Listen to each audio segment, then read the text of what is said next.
Hello everyone, myself Himani, welcome to my YouTube channel. आज हम लोग पढ़ने वाले हैं इंडियन इकोनॉमी फ्रॉम 1950 टू 1990।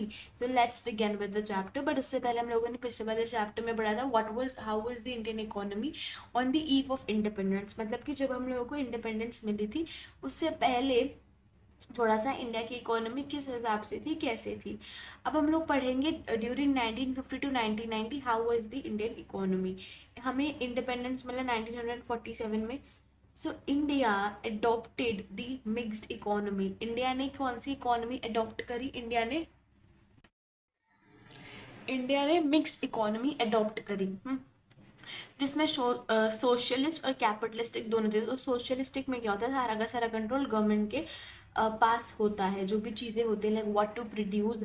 पहले तो तुम लोगों को बता दो what are the three central problems of an economy. What to produce, how to produce, for whom to produce. What to produce, produce करना क्या है हम लोगों को, किस क्वांटिटी में प्रोड्यूस करने हैं हम गुड्स।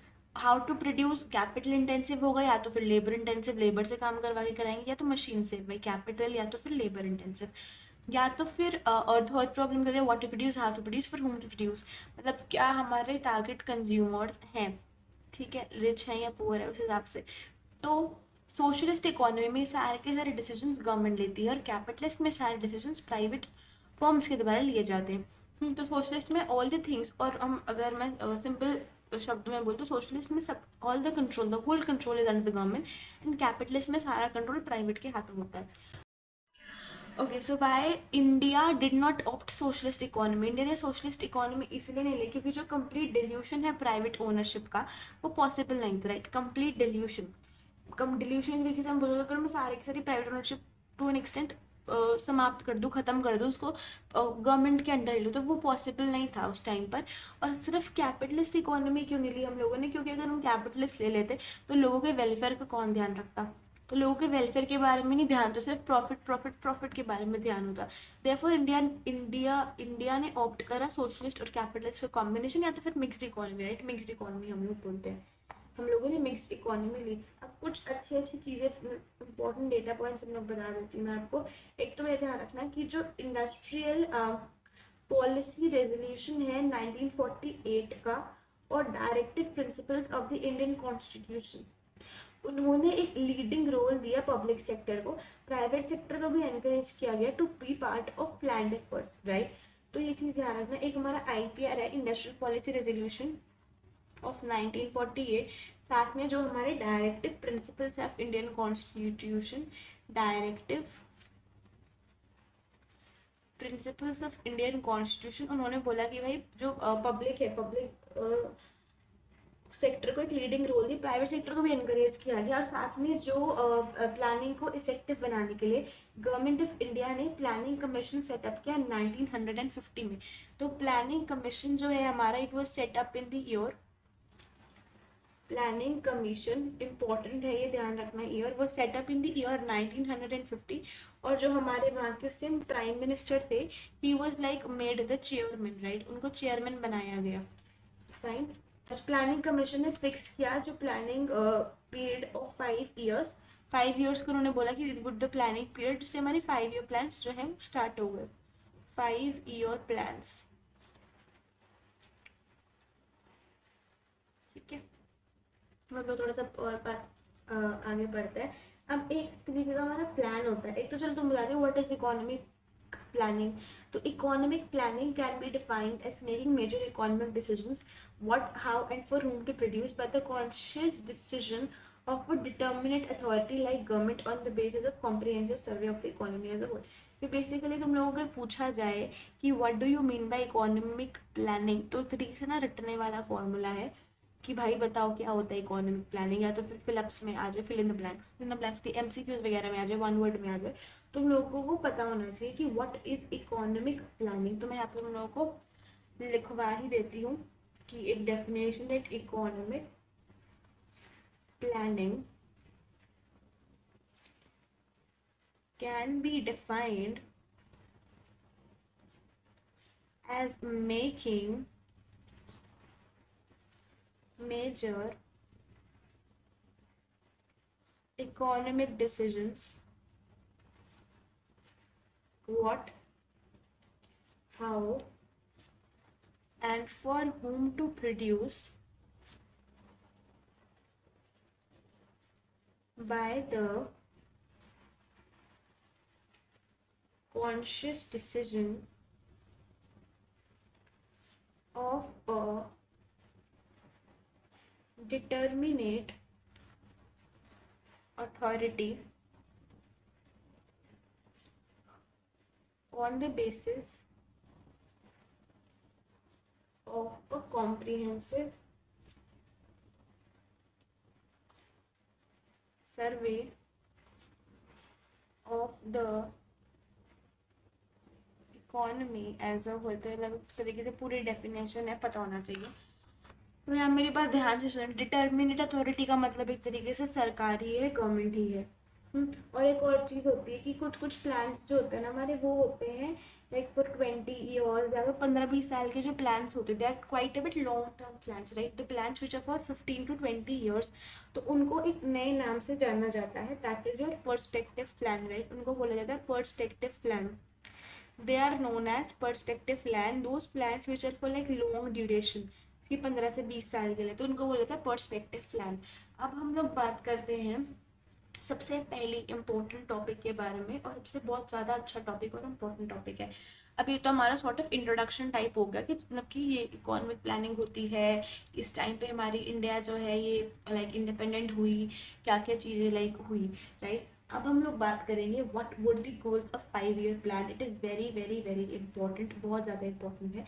तो जो हमारा पहला 5 ईयर प्लान था वो जो है वो 1 अप्रैल 1951 को जो है, जब 1951 से लेकर हम बोल सकते हैं इट वॉज लाइक टिल 31 मार्च 1956, 1956 तक था। सो it was from 1 April 1951 to 31 मार्च 1956। अब हमारे पास गोल्स क्या थे 5 ईयर प्लान के, ध्यान से सुनो। Goals of 5 year plans. अब मैं यहाँ पे लिख रही हूँ, what you have to do is you have to listen to my words really very carefully. सबसे पहले हम लोग बात करते हैं ग्रोथ के बारे में। Growth, this was the first goal, right. 4 गोल है हमारे, ग्रोथ, इक्विटी, मॉडर्नाइजेशन और सेल्फ रिलायंस। अगर मैं बात करूँ ग्रोथ की, देखो, this is the first and foremost objective of Indian plans. ये सबसे पहला हमारा ऑब्जेक्टिव है। अब ग्रोथ का मतलब क्या है? ग्रोथ का मतलब है कंट्री की जो है कैपेसिटी इंक्रीज होना गुड्स और सर्विसेज को प्रोड्यूस करने में। अगर मैं नॉर्मल बात करूँ किसी भी फर्म की, तो वहाँ पे ग्रोथ, फर्म थोड़े लोग कंट्री की बात करता है, तो ग्रोथ का मतलब क्या है? किसी भी कंट्री की capacity to produce goods and services, the country's capacity to produce goods and services अगर वो इंक्रीज हो रही है तो ग्रोथ है। या तो हमारा जो है लाइक मशीन्स वगैरह बढ़ रही हैं, या तो सर्विसेज वगैरह बढ़ रही हैं, लाइक ट्रांसपोर्टेशन हो गया, वो सब, ठीक है। या तो फिर हमारी इंक्रीज हो रही है efficiency of productive capital and service. या तो देखो, या तो प्रोडक्टिव कैपिटल बढ़ रहा है यानी कि मशीन्स वगैरह, productive increase in productive capital, और there is increase in the service, या तो फिर उनकी एफिशिएंसी इंक्रीज हो रही है, right. So if there is an increase in your productive capital, ठीक है, या तो फिर मैं बोलूँ increase in like your services, और या तो फिर increase in the efficiency of both, increase in the efficiency of both, तो उसको हम लोग बोल सकते हैं ग्रोथ। या तो फिर हम ये बोल सकते हैं इन अ नटशेल जीडीपी बढ़ेगा है कंट्री, ग्रॉस डोमेस्टिक प्रोडक्ट, वो बढ़े कंट्री का, यानी कि तरीके से आउटपुट ऑफ गुड्स और सर्विस जो भी हम लोग प्रोड्यूस कर रहे हैं वो बढ़े, राइट। तो वही, तो जीडीपी होता है एक तरीके से फाइनल गुड्स एंड सर्विसेज जो कि प्रोड्यूस की जाती है, एक तरीके से market value of final goods, market value of final goods and services जो कि इकोनॉमी में प्रोड्यूस की जाती है, उसी को भी बोलते हैं जीडीपी। एक तरीके से भाई जीडीपी बढ़े, तो वो होता है ग्रोथ, ठीक है। अब हम दूसरे बारे में बात करते हैं, विच इज़ योर मॉडर्नाइजेशन। अब मॉडर्नाइजेशन का मतलब क्या है? मॉडर्नाइजेशन का मतलब क्या है? देखो, मॉडर्नाइजेशन का मतलब हमारा सिंपल सा ही है कि भाई दो चीज़ें हो सकती हैं। या तो फिर कोई टेक्नोलॉजी वगैरह हम लोग नहीं ले आए कि भाई किसी चीज़ को हम मान लो हमको खेती बाड़ी करनी है, भाई ऐसी टेक्नोलॉजी ले आए भाई 2 मिनट में जो है अनाज उग जाएंगे, तो मतलब थोड़ी हाइपोथेटिकल बात कर रही हूँ, चलो समझने के लिए हम लोग चलो टेक्नोलॉजी में कोई हम लोग इम्प्रूवमेंट कर रहे हैं, ठीक है।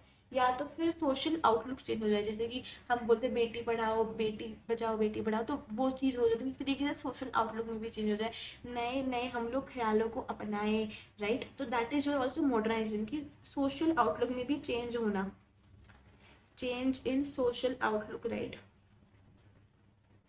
जैसे कि जेंडर एम्पावरमेंट करना, तो वो सब चीज़ है। तो ये हमारे लिए growth modernization, growth modernization. Now the third one that we have here is your self reliance. अब ये क्या होता है भाई, self reliance, reliance, reliance. Self reliance एक तरीके से हम लोग बोल सकते हैं आत्मनिर्भर, मतलब अपने ऊपर जो है रिलाय करना, उसको बोलते हैं। मेरी बात ध्यान से सुनो, इसका मतलब सेल्फ रिलायंस का मतलब जो भी करना हमें खुद अपने ही उस पर करना, मतलब किसी से हेल्प ना लेना, राइट। किसी से एक्सटर्नल असिस्टेंस ना लेना। जैसे कि हम जो है इसकी ब्रिटिशर्स हैं, they came in India as traders, right. And फिर उन्होंने हमारी पूरी इकोनॉमी, लाइक पूरी कंट्री के ऊपर उन्होंने जो है कब्जा कर लिया। तो सेल्फ रिलायंस का मतलब है कोई भी बाहरी हेल्प ना लेना, सब कुछ खुद ही करना, खुद पे ही एक तरीके से आत्मनिर्भर होना, वो हम लोग बोल सकते हैं, ठीक है। तो इकोनॉमिक ग्रोथ के लिए और मॉडर्नाइजेशन के लिए 5 ईयर प्लान्स ने बोला कि हम अपने खुद के ही रिसोर्सेज का यूज़ करेंगे। मेरे को ग्रोथ करनी है, अपने खुद के रिसोर्सेज का यूज़ करेंगे, मॉडर्नाइजेशन के लिए खुद के रिसोर्सेज, मतलब सेल्फ रिलायंस बनेंगे। किसी के भी ऊपर जो है हम लोग डिपेंड नहीं रहेंगे, किसी भी कंट्री के ऊपर। इससे क्या होगा, हमारी फॉरेन डिपेंडेंस कम होगी। अगर मैं किसी और फॉरेन कंट्री के ऊपर डिपेंडेंट हूँ, मान लो कोई फूड ग्रेन्स के लिए या तो फिर किसी भी चीज़ के लिए, जैसे कि हम लोग जो है इंडिया जो है वो बाकी कंट्री पे लाइक डिपेंडेंट था, फॉरेन कंट्रीज पे स्पेशली फॉर फूड।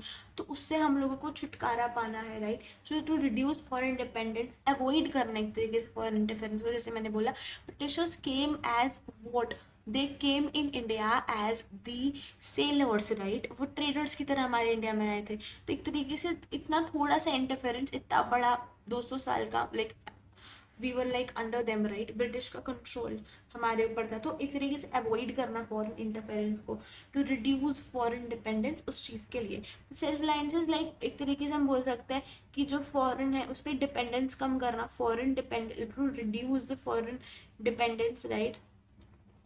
और एक तरीके से उनका इंटरफेरेंस भी कम करना, इंटरफेरेंस भी कम करना फॉरेन का, ठीक है। उस वो फिर है इक्विटी। अब इक्विटी का मतलब क्या होता है, ध्यान से समझना। Equity, what is equity here, ITY। देखो इक्विटी का मतलब क्या होता है, इक्विटी का मतलब होता है कि हर एक इंडियन को बेसिक नीड्स मिले। बेसिक नीड्स क्या होती है, खाना, कपड़ा, मकान, सुना होगा तुमने। बट यहाँ पे इक्विटी मतलब क्या होता है कि इंडिया लोगों को बेसिक नीड मिले, जैसे कि फूड हो गया, हाउस हो गया, एजुकेशन हो गया, right. These are the basic needs. Education और health care, right. Health care भी बहुत ज़रूरी होता है। राइटिंग बहुत गंदी लग रही है, रुको दोबारा से आने लगता है। तो मतलब एक तरीके से बेसिक नीड, जिसकी खाना मिल जाए उसको, उसको रहने के लिए जगह मिल जाए, उसको एजुकेशन मिल जाए, उसको जो है इंसान को हेल्थ केयर मिल जाए। तो इक्विटी का मतलब यही है कि every individual, every Indian should get these basic things like food, shelter, education, health care. उसको किसी के ऊपर डिपेंडेंट ना रहना पड़े। इसका मतलब होता है इक्विटी। इक्विटी का मतलब इक्वालिटी नहीं होता, ध्यान रखना। You should not confuse equity with equality. Equality means किसी के साथ भेदभाव ना करना। यहाँ पे इक्विटी को हम लोग लेके चल रहे हैं कि भाई हर एक इंसान को खाना मिले, शेल्टर मिले, एजुकेशन और हेल्थ केयर मिले, ठीक है। तो इक्विटी का मतलब एक तरीके से हम लोग बोल सकते हैं उसका मेन एम क्या है, कि लोगों का स्टैंडर्ड ऑफ लिविंग बढ़े, और एक तरीके से सोशल जस्टिस प्रमोट हो, okay. And it is important कि जो बेनिफिट्स है इकोनॉमिक प्रोस्पेरिटी के, वो हर एक लोग को मिलेगी। जो भी मान लो इकोनॉमी प्रॉस्पर हो रही है, बढ़ रही है, तो उसके बेनिफिट्स ये नहीं सिर्फ रिच रिच रिच सेक्शंस को मिले, नहीं, it should also reach the people who are poor, right. Economically weaker sections को भी मिलना चाहिए। तो इक्विटी एम्स की एम्स लाइक इक्विटी एम का एम ये है कि हर एक इंसान को food, shelter, education, health care तो मिले ही सही। ये तो बेसिक चीज़ें हैं, राइट, वो मिलनी चाहिए।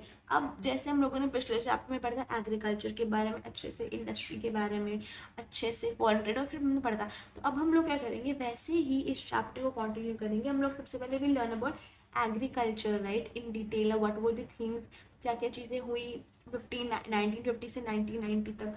Then we learn about the agricultural industrial sector की वहाँ पर क्या क्या चीज़ें हुई। And then we will move to the like कह सकते हो एक तरीके से फॉरेन ट्रेड के ऊपर भी क्या इम्पैक्ट आया, एक तरीके से हम लोग ये बोल सकते हैं। तो दिस इज हाउ हमारा चैप्टर पूरा फ्लो में रहेगा, पूरा इस हिसाब से हम लोग उसको खत्म करेंगे राइट। तो दिस वाज एक तरीके से हम बोल सकते हैं इंट्रोडक्शन। नाउ ये भी इंपॉर्टेंट नहीं, ध्यान रखना, is very important. What were the goals of 5-year plan is an important topic, and the years also, right? Let me just like give it a थोड़ा सा कलरफुलर, देखो this is important, this the year is important 1950, and who was the chairman, the prime minister। और उस time जो हमारे prime minister थे वो मेरे हिसाब से जवाहरलाल नेहरू जी थे।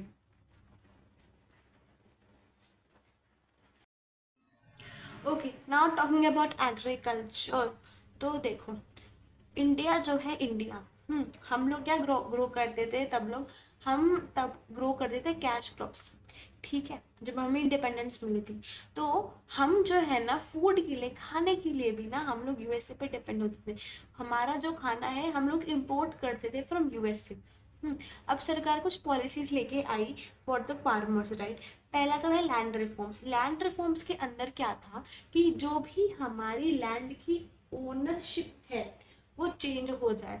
क्यों? क्योंकि जो भी लैंड था ना वो जमींदार के बोल सकते हो तरीके से उन्हीं के अंडर था। हम लोग जो है फार्मर्स जो है उन्हें लगान देते थे, यानी एक तरीके से जो भी प्रॉफिट हो रहा है वो उनको देते थे राइट।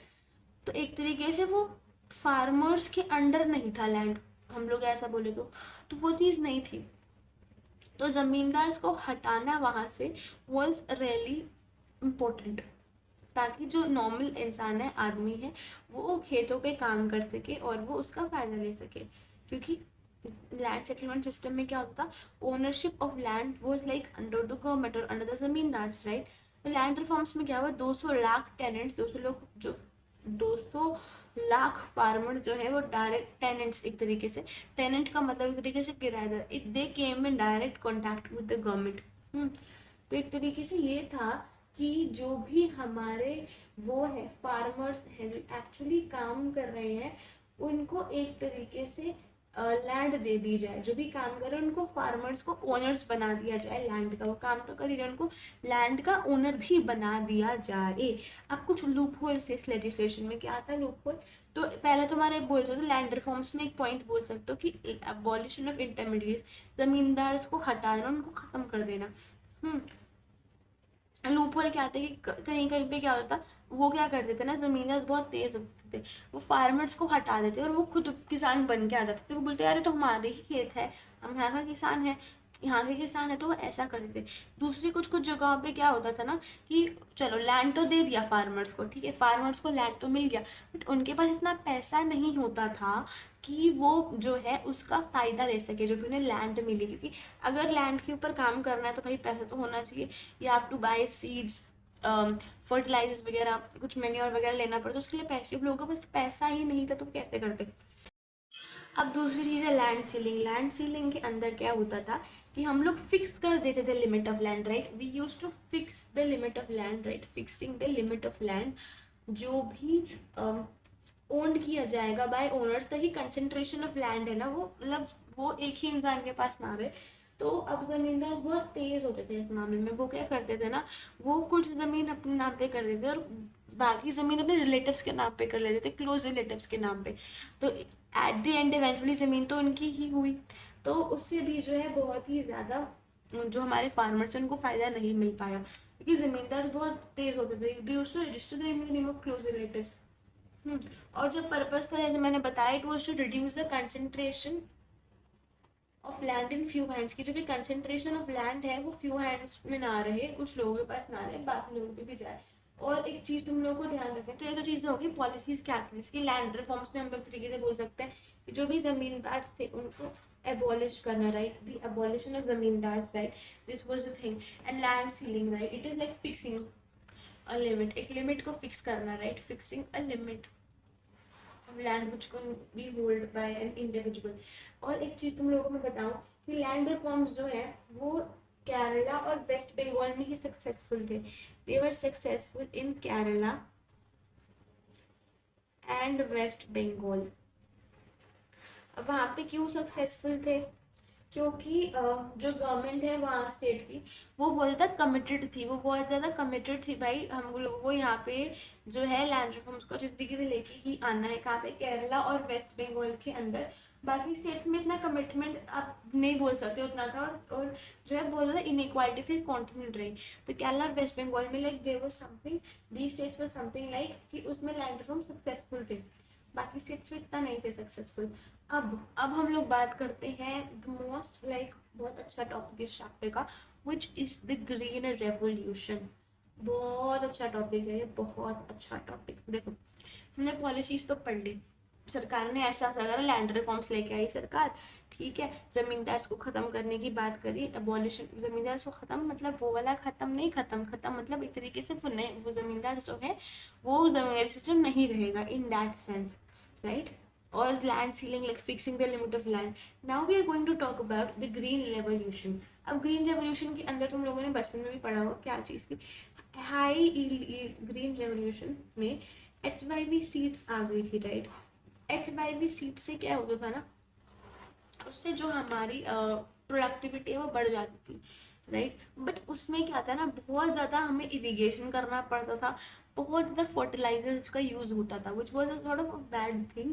क्योंकि देखो, आप लोगों का खर्चा एक तरीके से, यार cost is getting increase. If I am like getting more fertilizers, if I am like getting more what you say water, right, irrigation वगैरह हो गया, पैसे ज़्यादा चाहिए, तो कॉस्ट भी इवेंचुअली बढ़ेगी ही ना. कॉस्ट, खर्चा भी तो मेरा बढ़ेगा. थोड़ी ना फ्री में मेरे को भाई फर्टिलाइजर फ्री में मिल रहा है, वो नहीं होता ना. तो एचवी सीड्स में सर मेरे को ज़्यादा इरिगेशन चाहिए होता है, ज़्यादा मेरे को क्या बोलते हैं, फर्टिलाइजर्स वगैरह जो है, पेस्टिसाइड्स जो है वो भी चाहिए होते थे. क्योंकि उनको बहुत ज़्यादा फर्टिलाइजर चाहिए होता है. लाइक मैं बोलती हूँ 4 से मतलब 4 गुना 10 गुना, क्योंकि it likes 4 to 10 times more than the normal crop. अगर मैं नॉर्मल क्रॉप ऑर्गेनिकली ग्रो कर रही हूँ तो उसमें मतलब एक्स अमाउंट ऑफ चाहिए, तो फिर HYV सीड्स में बोल सकते हो मतलब 4 गुना, लाइक 4x से लेकर 10x तक चाहिए हो सकता है. मतलब 10 गुना, 4 गुना, तो मतलब बहुत बड़ी बात है. No doubt it has lot of benefits, but हम लोग ये बोल सकते हैं कि like it also required huge amount of financial resources. अब कोई फार्मर है, ठीक है, उसके पास, उसको HYV सीड्स है, उसके पास पैसा नहीं है फर्टिलाइजर्स को, पेस्टिसाइड्स को लेने का, तो it will be of no use for him, right. तो हम लोगों ने पढ़ा ग्रीन रेवोल्यूशन के बारे में, हम लोगों ने पढ़ा HYV सीड्स के बारे में, that are high yielding variety seeds, जिससे आउटपुट जो है बहुत ज़्यादा इंक्रीज हुआ, राइट. तो अब हम लोग बात करेंगे कि what were the important effects of green revolution, या हम बोल सकते हैं एडवांटेजेस. इससे क्या फ़ायदा क्या पड़ा आम जनता पे, लोगों पे. What were the advantages, effects, impact, what ever you could से. लाइक एडवांटेजेस क्या थे भाई ग्रीन रेवोल्यूशन के, what were the advantages of green revolution. All right. तो पहली चीज़ तो ये, अटेनिंग मार्केटेबल सरप्लस. हम जो है अटेन कर पाए मार्केटेबल सरप्लस. अब ये मार्केटेबल सरप्लस क्या चीज़ होती है, इसके बारे में थोड़ा जानते हैं. We were able to attain marketable surplus. ना what is marketable surplus. Marketable surplus का मतलब होता है वो पार्ट ऑफ एग्रीकल्चरल प्रोड्यूस जो कि हम लोग मार्केट में सेल करते थे, farmer sell after meeting the own consumption requirement. For example, मैंने मान लो वीट प्रोड्यूस करा, मान लो मेरी मैंने 100 यूनिट का वीट प्रोड्यूस करा, मेरी फैमिली को सिर्फ 10 यूनिट ही चाहिए. अब जो मेरा जो बचा है, दैट इज़ 90 यूनिट्स, जो मेरा यूनिट बचे हैं, राइट, वो क्या हो जाएगा, वो हो जाएगा हमारा मार्केटेबल सरप्लस. क्यों? क्योंकि 90 यूनिट्स हमारे बचे हैं.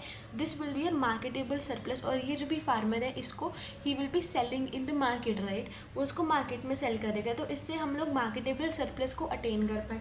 साथ ही साथ हम लोग लाइक बफर स्टॉक बना पाए फूड ग्रेन्स का. अब ये बफर स्टॉक बेसिकली सरकार वगैरह मेंटेन करती है. मान लो कोई कैलामिटी आ गई, कोई फ्लड वगैरह आ गया, या कोई भी डिज़ास्टर आ गया, तो उस टाइम पे बहुत हेल्पफुल रहता है, राइट, फॉर पीपल. क्योंकि उस टाइम तो लॉट ऑफ एग्रीकल्चर सब खराब हो जाता है, खेती बाड़ी. तो it is something which help, right. जब मान लो फूड शॉर्टेज हो जाए, so it helps to like survive that, it is helpful in surviving that type of time, right? जो ग्रीन रेवोल्यूशन उसने एनेबल किया गवर्नमेंट को कि वो प्रोक्योर करे sufficient amount of food grains ताकि एक स्टॉक वगैरह बना रहे। साथ ही साथ लो इनकम ग्रुप्स को भी कह सकते हो फ़ायदा हुआ, ठीक है। लो इनकम ग्रुप्स को कैसे फ़ायदा हुआ, एक तरीके से हम लोग बोल सकते हैं कि large proportion of food grains जो है वो फार्मर्स मार्केट में सेल कर रहे थे। अब ज़्यादा से ज़्यादा जो लोग हैं वो क्या कर रहे हैं, सेल कर रहे हैं। देखो लो इनकम ग्रुप्स को फ़ायदा हुआ, जिनके पास इतना पैसा नहीं होता था, जो थोड़े गरीब होते थे, like it benefited the low income groups also. For example a lot of number of sellers, बहुत सारे सेलर्स हैं, बहुत ज़्यादा लोग हैं जो मार्केट में बेच रहे हैं चीज़ों को, तो ऑब्वियसली क्या होगा, जो प्राइस है वो कम हो जाएगा, right. There are of competitors, वो सस्ते दामों पे लोगों को बेचना चाहेंगे कि उनका सामान बिके। तो जो गरीब लोग थे जिनके पास इतनी इनकम नहीं थी, they were able to afford that food, those food grains easily. उनके लिए बहुत सही था, आसान था कि वो उनको खाने को अफोर्ड कर पाए। और साथ ही साथ हम लोग ये भी बोल सकते हैं कि इससे एक तरीके से स्पर्ट हुआ इन योर क्रॉप प्रोडक्शन, या तो फिर इंक्रीज़ हुआ क्रॉप प्रोडक्शन बढ़ा, ठीक है। साथ ही साथ और यही बोल सकते हैं बेसिकली मेन 4 पॉइंट से ये इतने काफ़ी है कि क्या क्या फ़ायदे हो, जिसकी मार्केटेबल सरप्लस हम लोग अटेन कर पा रहे थे, buffer stock we were able to maintain, low income groups को फ़ायदा हुआ, क्रॉप प्रोडक्शन बढ़ी, like which is the very basic point. हाँ जी, तो देखो अब इस चीज़ का फ़ायदा हो रहा है, राइट। अब इसका कुछ ना कुछ नुकसान भी होगा, है ना। इसका मान लो कोई फ़ायदा है तो इसका नुकसान भी तो होगा। अब क्या एक तरीके से हम बोलते हैं नुकसान तो नहीं, रिस्क क्या थे। अब रिस्क क्या होते हैं ना, एक तो ये चीज़ है sort of not a good thing, right. हम लोग ये बोल सकते हैं कि ना इससे रिस्क था कि इनकम इनइक्वालिटीज़ बढ़ जाए। So we had a risk of increase in income inequalities. क्यों ऐसा मैं क्यों बोल रही हूँ, there was a risk of increase in income inequalities, it because हम लोग वो ये चीज़ पता है कि ग्रीन रेवोल्यूशन के अंदर कॉस्टली इनपुट्स लगते हैं, यानी कि मैंने सीड्स खरीद लिए, ज़्यादा फर्टिलाइजर्स चाहिए होंगे, ज़्यादा पेस्टिसाइड्स चाहिए होगी, तो मतलब मेरा जो इनपुट का कॉस्ट है वो ऑलरेडी मतलब बढ़ेगा ही बढ़ेगा। इससे क्या होगा, इससे सॉर्ट ऑफ बोल सकते हो डिस्पैरिटी बढ़ेगी रिच फार्मर्स के बीच में और गरीब फार्मर्स के बीच में। The farmers who are not very like well to do, who are not very rich, it will be very difficult for them कि वो अफोर्ड कर पाए उन चीज़ों को। तो वो उस हिसाब से इनकम इनइक्वालिटी बढ़ेगी। अमीर लोग तो आराम से अफोर्ड कर पाएंगे, जो थोड़े से गरीब होंगे उनके लिए बहुत दिक्कत होगी। तो इस तरीके से इंक्रीज हो सकता है इनकम इनइक्वालिटीज़। पेस्ट अटैक का भी रिस्क होता है, मतलब कि जो पेस्ट्स होते हैं वो अटैक कर सकते, जो HIV क्रॉप्स होते हैं वो ज़्यादा प्रोन होता है पेस्ट अटैक में, मतलब as compare to normal crops. HIV जो सीड से हम लोग क्रॉप्स ग्रो करते हैं उसमें ज़्यादा खतरा होता है कि उसको पेस्ट अटैक करे, ठीक है। तो वो चीज़ें हमारी हो जाती है, ठीक है। तो ये हमारे हो गए रिस्क्स। अब हम लोग बात करते हैं कि कुछ ना डिबेट्स थी सब्सिडीज़ ऑफ एग्रीकल्चर को लेकर। There were some debates over granting subsidies like for agriculture, right. अब क्या होता था ना, जैसे हम लोगों को पता है कि जो भी इनपुट्स लगते थे वो एक्सपेंसिव होते थे। HIV सीड्स वगैरह के साथ जो भी इनपुट्स लगते थे वो बहुत ज़्यादा एक्सपेंसिव होते थे।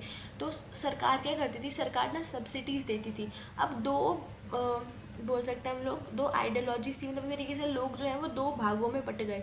लोगों ने बोला कि सब्सिडीज़, कुछ लोग बोलते थे सब्सिडीज़ देना is a good thing, right. कुछ लोग बोलते थे सब्सिडीज़ देना अच्छी बात नहीं है, राइट। तो हम लोग उसके बारे में थोड़ा पढ़ते हैं। अब कुछ इकोनॉमी, अब जो मान लो कुछ वो जो इकोनॉमिस्ट फेवर में थे वो क्या कहते थे कि सब्सिडीज़ दो, they were like you should give, सरकार को भाई सब्सिडीज़ देनी चाहिए। उनकी क्या राय थी, उनका ये राय थी कि जो फार्मिंग है ना इंडिया में वो एक रिस्की बिजनेस है। तो अगर सरकार सब्सिडीज़ देगी सो इट विल बी लाइक एक तरीके से अच्छा रहेगा फार्मर्स के लिए, क्योंकि एक रिस्की बिजनेस है।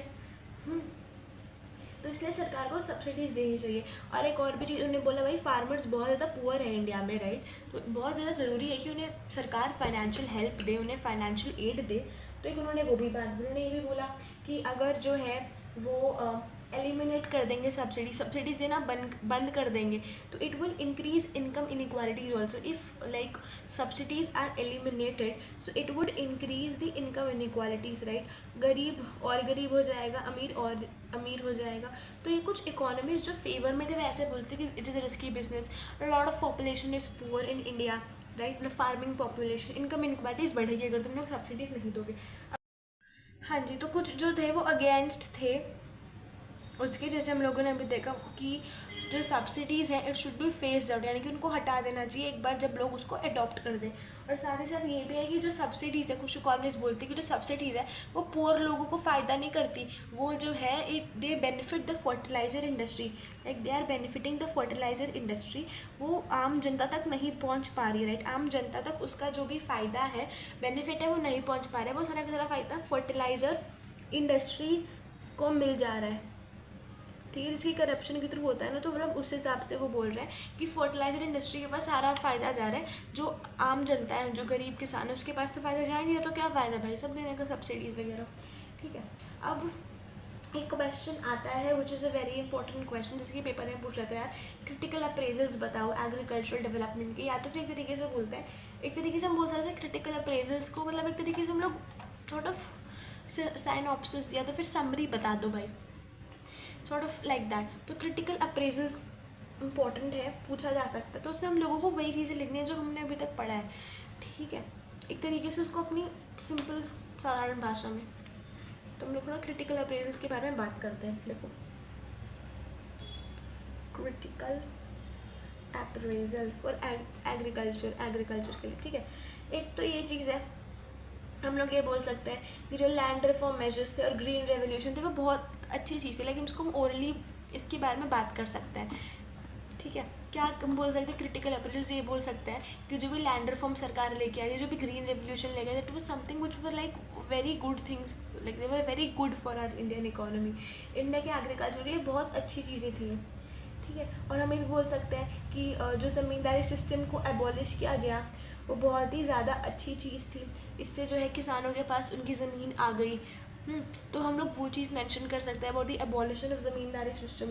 वी कैन मेंशन अबाउट कि जो प्रपोर्शन ऑफ जीडीपी है between 1950 and 1990 contributed by agriculture, वो डिक्लाइन हुआ, बट पॉपुलेशन नहीं डिक्लाइन हुई, मतलब कि जो भी 1950 से लेके 1990 तक जो भी जीडीपी एग्रीकल्चर दे रहा था, जो भी ग्रॉस डोमेस्टिक प्रोडक्ट एग्रीकल्चर से निकल रहा था, वो जो है वो डिक्रीज हो गया, बट पॉपुलेशन जो है वो कांस्टेंट रही, population remain the same, it did not decline. तो हम लोग वो पॉइंट भी मेंशन कर सकते हैं। और बेसिकली 65% ऑफ द जो कंट्री की पॉपुलेशन है वो एग्रीकल्चर में ही इन्वॉल्व रही टिल 1990। तो अच्छी चीज़ें बुरी चीज़ें सब कुछ हम लोग इसमें लिख सकते हैं। और एक और चीज़ हम लोग मेंशन कर सकते हैं कि जो एग्रीकल्चर आउटपुट है वो हम बोल सकते हैं, एग्रीकल्चर आउटपुट जो है मतलब इस तरीके से डिस्गाइज्ड अनएम्प्लॉयमेंट वाला पॉइंट बोल सकते हैं। जैसे कि मान लो अगर 10 लोगों की ज़रूरत है खेत में, 20 लोग एम्प्लॉयड है, क्या क्या फ़ायदा उस चीज़ का। तो आउटपुट 10 लोगों में भी उतना ही निकलेगा, 20 लोगों में भी उतना ही निकलेगा, तो एक्स्ट्रा लोग जो है वो एम्प्लॉयड है। तो it was something which was a really like very bad thing also, right. और जो भी एक्स्ट्रा लोग हैं, जैसे कि 10 लोग यहाँ पे एक्स्ट्रा हैं, और जो हमारे बाकी सेक्टर है जैसे कि इंडस्ट्रियल सेक्टर हो गया, जो हमारा कौन सा सेक्टर होता है वो सर्विस सेक्टर, तो वहाँ पे पॉपुलेशन को एब्जॉर्ब नहीं कर पा रहे थे एक तरीके से। तो एक तरीके से डिस्गाइज अनएम्प्लॉयमेंट वाला भी सिचुएशन था, सिनेरियो था। 10 लोगों की ज़रूरत है, 20 लोग काम कर रहे हैं, आउटपुट सेम ही निकल रहा, तो क्या फ़ायदा भाई, 10 लोग काम कर ले ज़मीन पे, पर लोगों के पास वो भी नहीं थी ना कि वो कहाँ पे जाए फिर काम करने, राइट। तो दिस इज़ वेयर हमारा इंडस्ट्री कह रही मैं, एग्रीकल्चर मेरा पूरा टॉपिक ख़त्म होता है, ठीक है। अब हम लोग स्टार्ट करेंगे with the industrial development, okay. So now talking about industrial development, अब हम लोग बात करेंगे इंडस्ट्रियल डेवलपमेंट के बारे में।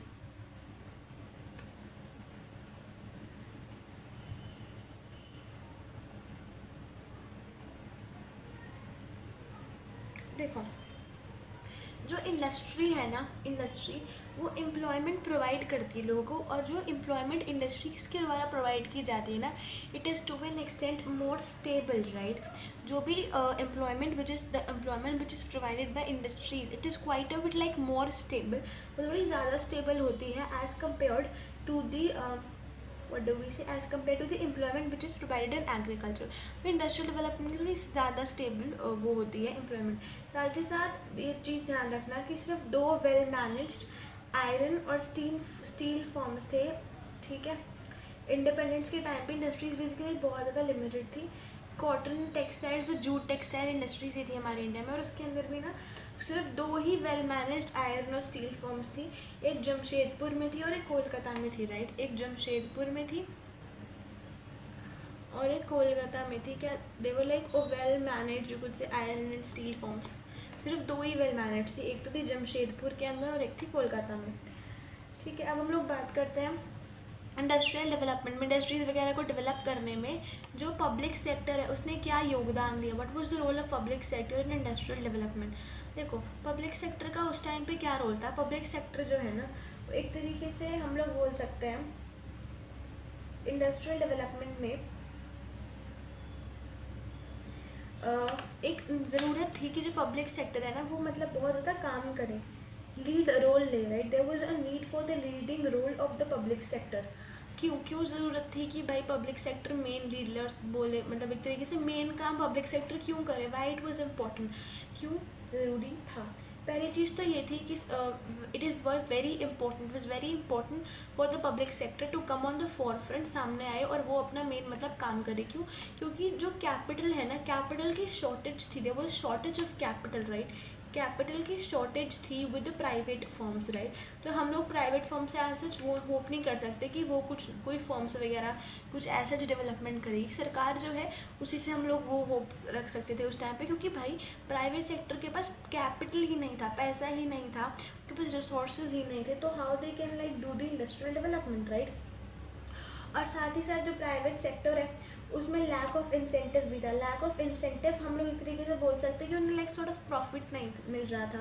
तो जो इंडियन मार्केट है ना, एक तरीके से वो इतनी बड़ी नहीं थी कि वो प्राइवेट इंडस्ट्रियलिस्ट को एनकरेज करे जो उनके पास कैपिटल भी हो। So Indian market was not that much like strong, right. तो लिमिटेड साइज ऑफ मार्केट की वजह से लो डिमांड भी थी इंडस्ट्रियल गुड्स की, तो लैक ऑफ इंसेंटिव था फॉर प्राइवेट सेक्टर। एक तरीके से मतलब जो प्राइवेट सेक्टर है वो तभी, फॉर एग्जांपल मैं अपनी कंपनी तभी खोलूँगी ना जब लोग प्रोडक्ट्स खरीदेंगे, उनको वो होप होगी कि भाई मेरी इंडस्ट्री चलेगी। तो इंसेंटिव ही नहीं था उनके पास, राइट। वो कैसे मतलब काम करते हैं अगर उनके पास इंसेंटिव ही नहीं थी, उसमें प्रॉफिट ही नहीं ढंग से मिल पाया, they will not be able to earn, right. तो lack of incentive with the private sector. तीसरी चीज़ क्या थी, objective of social welfare. Objective of social welfare किसका था, सरकार का। अब सरकार अब कुछ करना चाहती है तो वो लोगों का भी तो भला सोचेगी, है ना, कि लोगों का भी भला हो। तो एक तरीके से ऑब्जेक्टिव ऑफ सोशल वेलफेयर की वजह से भी जो है सरकार को अब ज़रूरत था कि वो मेन लीड में। क्यों? क्योंकि अगर प्राइवेट सेक्टर करते हैं, मान लो ऐसे कर नहीं रहे थे वो, क्योंकि बस कैपिटल नहीं था, तो लोगों का फ़ायदा नहीं हो पाता। दिल भी only thinking about their profit, वो सिर्फ और सिर्फ अपने प्रॉफिट के बारे में सोच रहे होते हैं। पर सोशल वेलफेयर भी तो ज़रूरी है ना, जनता, आम जनता का वेलफेयर भी तो बहुत इंपॉर्टेंट है। तो इसलिए इट वॉज इम्पॉर्टेंट कि पब्लिक सेक्टर मेन लीड में और अपना काम स्टार्ट करे, right.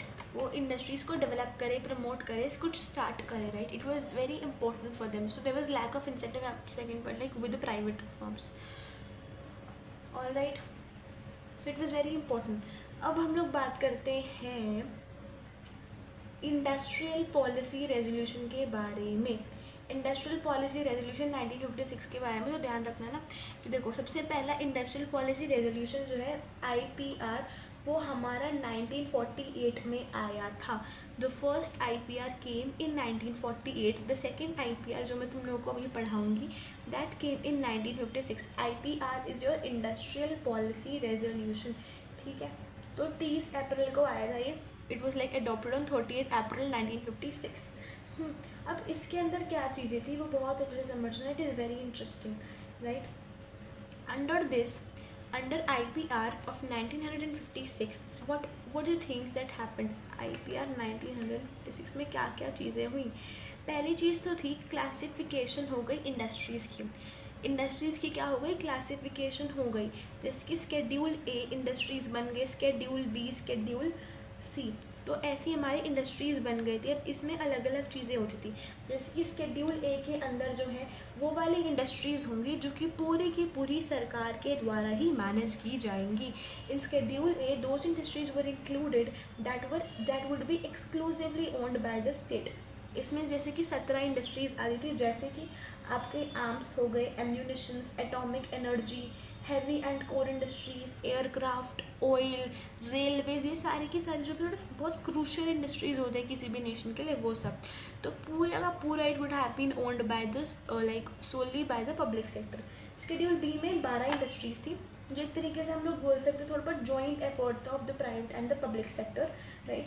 So sort of it was like that. तो इसमें इसकी एल्यूमिनियम की इंडस्ट्री आ गई, कोई mining industry, machine tools, fertilizers, ये सब चीज़ें इसमें आ जाती थी, ठीक है, शेड्यूल बी के अंदर। शेड्यूल सी की अगर मैं बात करूँ तो शेड्यूल सी में बची कुछ इंडस्ट्रीज रहेगी तो सारी की सारी प्राइवेट ओन कर रहा था, प्राइवेट के उसी में था, ठीक है, it was under the private sector only, right.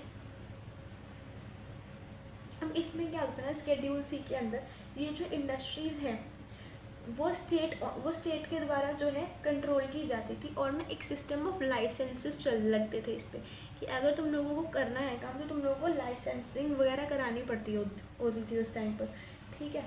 तो उस हिसाब से चीज़ें चलती थी, और उसमें एक एक्ट भी था, ध्यान रखना, industries development and regulation act 1951 के हिसाब से लाइसेंसेस वर इम्पोर्टेंट, ठीक है, मैं लिख देती हूँ। इंडस्ट्रीज एक्ट ही बोल लो, चलो, industries development and regulation act 1951। सो इस हिसाब से ये चीज़ थी कि licenses were like something which were important, right. Licenses जो थे वो इम्पोर्टेंट थे, ओके। अब हम थोड़ा इंडस्ट्रियल लाइसेंसिंग के बारे में भी बात कर लेते हैं, ठीक है। देखो, इंडस्ट्रियल लाइसेंसिंग में क्या होता था, मान लो मेरे को कहीं पर भी जो है इंडस्ट्री लगानी है, मेरे को कहीं पर भी इंडस्ट्री लगानी है तो मेरे को लेने पड़ेंगे लाइसेंस, ठीक है, मेरे को लाइसेंस लेने पड़ेंगे अगर मेरे को कोई भी नई इंडस्ट्री इस्टेब्लिश करनी है। अगर मेरे को मान लो मेरी कोई इंडस्ट्री है उसको एक्सपैंड करना है तब भी मेरे को लाइसेंस की ज़रूरत होगी। मान लो मैं 2 प्रोडक्ट्स में ऑपरेट कर रही हूँ, मान लो जीन्स और टी शर्ट में, मान लो मेरे को कुर्तियाँ भी बेचनी है तो भी मेरे को लाइसेंस लेना पड़ेगा। तो मतलब हर छोटी छोटी चीज़ के लिए लाइसेंस लेना पड़ेगा। मेरे को इंडस्ट्री लगानी है, लाइसेंस लो। मेरे को अपनी इंडस्ट्री को एक्सपैंड करना है, लाइसेंस लेना पड़ेगा। मेरे को और प्रोडक्ट्स की रेंज को लॉन्च करना है तो मेरे को लाइसेंस लेना पड़ेगा। तो ये होता था हमारे इंडस्ट्रियल लाइसेंसिंग के अंदर। तो इंडस्ट्रियल लाइसेंसिंग के अंदर है, मान लो कोई भी इंडस्ट्री को अलाउड नहीं था तुम लोग से, अगर तुम्हारे पास लाइसेंस नहीं है you can not establish your industry in any area, right. और मान लो, और ना एक चीज़ होती थी, फॉर एग्जांपल कोई मान लो कोई इकोनॉमिकली बैकवर्ड एरिया है, ठीक है, कोई मान लो कोई भी इकोनॉमिकली बैकवर्ड है, तो वहाँ पे जो लाइसेंस लेना होता था ना, ऑब्टेन करना होता था, वो कंपैरेटिवली ईजियर होता था। क्यों कंपैरेटिवली ईजियर होता था कि सरकार सोचती थी चलो अगर यहाँ पर इंडस्ट्री खुल गई तो एक तरीके से सॉर्ट ऑफ नेटवर्क बन जाएगा, वहाँ के एरिया का डेवलपमेंट होगा। जैसे तुम लोगों ने सुना होगा, अगर गाँव के इलाकों में, गाँव के एरियाज़ में कोई इंडस्ट्री लग जाती है so it affects the whole village, right. Employment opportunities generate होती है, वहाँ पे सड़कें वगैरह थोड़ी सही हो जाती हैं। तो एक तरीके से एक इंडस्ट्री से बहुत ही इम्पैक्ट पड़ता है पूरे के पूरे एरिया में। जैसे सरकार जो है ऐसी जगहों पे जिनको इंडस्ट्री सेटअप करनी है उनको जल्दी लाइसेंसेस दे देते थे, ठीक है। तो ये था हमारा सारा इंडस्ट्रियल लाइसेंसिंग के अंदर। अब एक चीज़ हम लोग और भी बोल सकते हैं, सरकार ने लाइक स्मॉल स्केल इंडस्ट्रीज़ के ऊपर भी काम करा थोड़ा बहुत, स्मॉल स्केल इंडस्ट्रीज़। तो एक चीज़ ध्यान रखना, थोड़ा सा हम लोगों को मैं एक वो बता देती हूँ डाटा पॉइंट। 1955 में जो विलेज और स्मॉल स्केल इंडस्ट्रीज़ कमेटी है, जिसको कार्फ कमेटी बोला जाता है, वो 1955 में जो है वो आई थी। 1955 में हमारी आई थी Karve committee, right. It came in the year 1955। तो बेसिकली ये आई थी ताकि of using small scale industries to promote rural development. Small scale industries ज़रूरी है ताकि रूरल डेवलपमेंट प्रमोट हो सके। स्मॉल स्केल इंडस्ट्री जो है एक तरीके से हम लोग बोल सकते हैं वो वाली इंडस्ट्री जिसकी एक तरीके से एक लिमिट होती है, right. It has a specific limit. जैसे कि अब जो लिमिट है वो चेंज हो चुकी है। पहले जो लिमिट होती थी ना, it was like 5 lakh rupees in 1950। पहले 1950 के अंदर 5 लाख रुपीज़ जो होती थी ना वो लिमिट होती थी 1950 के अंदर। और अब जो लिमिट है इट इज़ लाइक ₹1 करोड़। अगर 1 करोड़ लिमिट लोग मतलब इतना है तो स्मॉल स्केल माना जाएगा। पहले 5 लाख रुपये होता था। और क्या बोल सकते हैं हम लोग, बेसिकली स्मॉल स्केल इंडस्ट्री से एक तरीके से हमारा एम्प्लॉयमेंट जनरेशन हुआ। अब इंडस्ट्री सेटअप हो गई, ठीक है, तो दोस्तों स्मॉल स्केल इंडस्ट्रीज थोड़ी ज़्यादा लेबर इंटेंसिव होती हैं वो। अब वो ज़्यादा लेबर इंटेंसिव क्यों होती हैं? क्योंकि वो स्मॉल स्केल पे होती है। अगर लार्ज स्केल होती तो वहाँ पे मशीनें वगैरह होती, तो एक तरीके से एम्प्लॉयमेंट जनरेशन हुआ। और ना एक ज़रूरी चीज़ थी कि ना स्मॉल स्केल इंडस्ट्रीज़ तो चलो लग गई, अब जो बड़े बड़े फर्म्स हैं वो क्या होते थे ना, वो अपनी मोनोपोली दिखाते थे। यार भाई हमारे एरिया में क्यों घुस रहे हो यार तुम लोग, होता है ना बड़े बड़े फर्म्स छोटे छोटे उसको वो करते हैं। पर सरकार ने एक अच्छी चीज़ करी, सरकार ने क्या किया, प्रोटेक्शन करी फ्रॉम बिग फर्म्स। कैसे करा? जैसे कि उन्होंने बोला कि ये प्रोडक्ट है, मान लो एक्स प्रोडक्ट है, ये यही स्मॉल स्केल इंडस्ट्री बनाएगी, तो लार्ज स्केल इंडस्ट्री सरकार के सामने थोड़ी ना कुछ बोल सकते, तो उन्होंने फिर वो करा, मान गए। कुछ कुछ कंसेशंस भी दिए जाते थे स्मॉल स्केल इंडस्ट्री को, तो सरकार ने प्रोटेक्शन भी करी स्मॉल स्केल इंडस्ट्रीज़ की from big firms, right. Protection from big firms, they also protected the like small scale industries from big firms. Employment generation हुई, राइट, एम्प्लॉयमेंट जनरेट हुई, right, employment generation हुई। सो ये एक तरीके से हम लोग बोल सकते हैं it was all about your industrial development, ठीक है। हम लोगों ने बहुत मैं उस तरीके से पढ़ा है, मेरे आपसे थोड़ा उस तरीके से अच्छे से समझ में आ जाए। जैसे कि पहले इंडस्ट्रीज़ की 3 कैटेगरी थी, schedule A, schedule B, schedule C, उनके बारे में हम लोगों ने पढ़ा। Then we talked about the industrial licensing, right, and we talked about the small scale industries. ये ध्यान रखना 1955 में कार्फ कमेटी आई थी, और जो तो मैंने बताया जमशेदपुर कोलकाता में ये वेल लाइक इस्टेब्लिश्ड आयरन और steel plants were like setup. पहले IPR was in 1948, second one was in 1956। Okay, so now we will be talking about the trade policy. अब हम लोग बात करेंगे ट्रेड पॉलिसी के बारे में। हम लोगों ने इंडस्ट्रियल सेक्टर अच्छे से पढ़ लिया है, we have also studied about the green revolution और द एग्रीकल्चरल सेक्टर। अब हम लोग थोड़ा बहुत ट्रेड के बारे में पढ़ेंगे। देखो, अब गवर्नमेंट ने क्या किया when we got independence to improve like trade. Trade पे काम करने के लिए सरकार ने क्या करा, राइट। तो जो हमारी सरकार है, राइट, इंडियन गवर्नमेंट ने क्या किया, इंडियन गवर्नमेंट ने जो है इनवर्ड लुकिंग ट्रेड स्ट्रैटेजी जो है वो अपनाई, या तो फिर जिसको हम लोग इम्पोर्ट सब्स्टिट्यूशन भी बोलते हैं, राइट। तो इम्पोर्ट सब्स्टिट्यूशन के अंदर क्या होता है, it is also called inward looking trade strategy, import substitution, इसको हम लोग इनवर्ड लुकिंग ट्रेड स्ट्रैटेजी भी बोलते हैं। It is also called inward looking trade strategy. इसके अंदर क्या होता है, इसमें हम लोग रिप्लेस करते हैं या तो फिर सब्स्टिट्यूट करते हैं जो भी इम्पोर्ट्स होता है ना, जो भी हम लोग चीज़ें इम्पोर्ट करते हैं by domestic production. So here we replace, we substitute the imports. देखो नाम से पता चल रहा है इम्पोर्ट सब्स्टिट्यूशन, यानी कि इम्पोर्ट्स को सब्स्टिट्यूट करना। तो यहाँ पर हम लोग क्या करते हैं, जो भी हमारे इम्पोर्ट्स होता है उसको हम लोग सब्स्टिट्यूट करते हैं विद द डोमेस्टिक गुड्स। जो गुड्स हमारे इंडिया के अंदर ही प्रोड्यूस होते हैं, तो उसी को हम लोग क्या बोलते हैं, इम्पोर्ट सब्स्टिट्यूशन, ठीक है। अब जो बेसिक एम था इस पॉलिसी का वो ये था कि जो भी हमारी डोमेस्टिक इंडस्ट्रीज़ हैं वो प्रोटेक्ट हो जाए फ्रॉम द लाइक बाहर के कंपटीशन से। जो भी हमारी डोमेस्टिक इंडस्ट्रीज़ हैं उनको प्रोटेक्ट करना। अब हम अगर बात करें कि इसके क्या मेन ऑब्जेक्टिव से, मतलब मेजरली क्यों इम्पोर्ट सब्स्टिट्यूशन लाया गया था, तो 2 मेन कारण थे। इट हैड 2 मेन रीजंस, जो कि एक सॉर्ट ऑफ इम्पॉर्टेंट पॉइंट है कि what were the main objectives, कि मेन ऑब्जेक्टिव क्या है इस चीज़ का, क्या मेन ऑब्जेक्टिव है। तो एक तो ये ऑब्जेक्टिव था कि जो भी हमारे प्रीवियस कह रही हूँ मैं, प्रीशियस फॉरेन एक्सचेंज है उनको सेव करना। So we can say savings of like foreign exchange को एक तरीके से सेव करना, ठीक है, ओके, फॉरेन एक्सचेंज। और साथ में और हम जो है सेल्फ रिलायंट बने। सेल्फ रिलायंस के लिए हम लोगों को किसी और कंट्री के ऊपर रिलाय ना करना पड़े किसी भी चीज़ के लिए, तो to achieve self reliance also. So it had 2 main objective, that is first, एक तो हम लोग सेविंग्स कर सके प्रीशियस फॉरेन एक्सचेंज की, ये तो है ही है कि साथ साथ की डोमेस्टिक इंडस्ट्रीज है उनका सॉर्ट ऑफ लाइक वो ग्रो करे।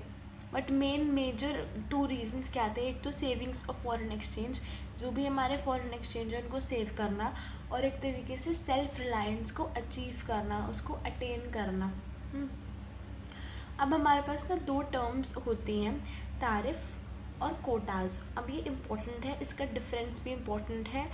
इस बार के 2025 के बोर्ड के पेपर में पूछा गया था व्हाट वो लाइक डिफरेंस में कि टैरिफ और कोटा का डिफरेंस बताओ, right.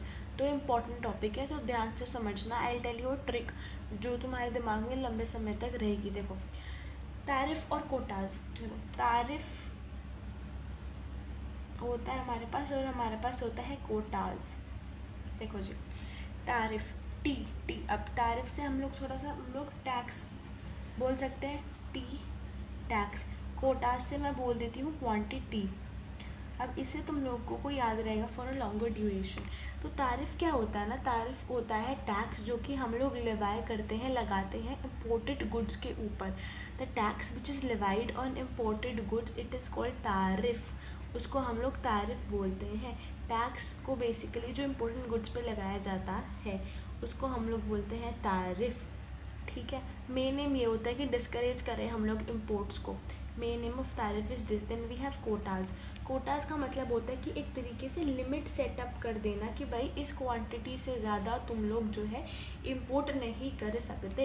It refers to the fixation of the quantity of imports, कि आपने इतना क्वांटिटी मंगवा ली, मैक्सिमम लिमिट एक तरीके से आप लोग बोल सकते हो। इससे ज़्यादा आप इम्पोर्ट नहीं कर सकते चीज़ों को, तो दैट इज़ योर कोटाज। तो इसमें बहुत कन्फ्यूजन होती है, तो जैसे trick tariff tax T Kota's Q और एक क्वांटिटी।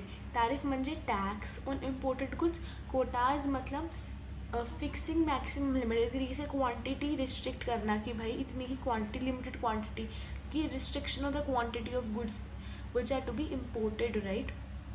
तो उसको हम लोग क्या बोलते हैं, उसको हम लोग बोलते हैं कोटाज। तो टैरिफ का मतलब क्या होता है, टैक्स ऑन इम्पोर्टेड गुड्स, और कोटाज क्या हो गया, it is quantity of the goods जो कि हम लोग इम्पोर्ट कर रहे हैं उस पर तरीके से लिमिट लगाना। It refers the maximum limit of goods which can be imported.